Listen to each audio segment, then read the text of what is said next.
Bubuksan na ngayong bukas ng December 13 na 2024 sa bayan ng Baaw, Camarines Sur ang kaabang-abang ng mga Baoeños na magical celebration para sa isang hindi malilimutang gabi ng kaganapan, musika at diwa ng komunidad habang inihahandog ng lokal na gobyerno ang Light Tree at Municipal Christmas Village.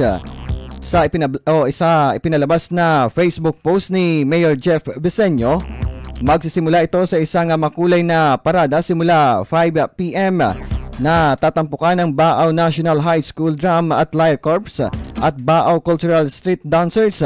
Susundan ito ng ceremonial lighting ng 5:30 PM na bibigyan liwanag sa Barlin National Park at sumisimbolo ng pag-asa, pagkakaisa at kasiyahan sa holiday.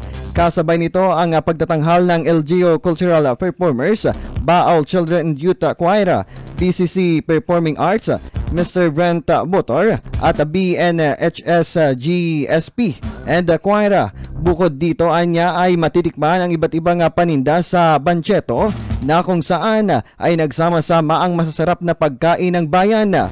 Samantala, matatandaan na nagpalabas ng public advisory ang alkalde ng bayan noong nakaraang araw sa kanselasyon nito dahil sa patuloy na pag-ulan sa lungsod na dapat bubuksan ito noong December 9 ngayong taon.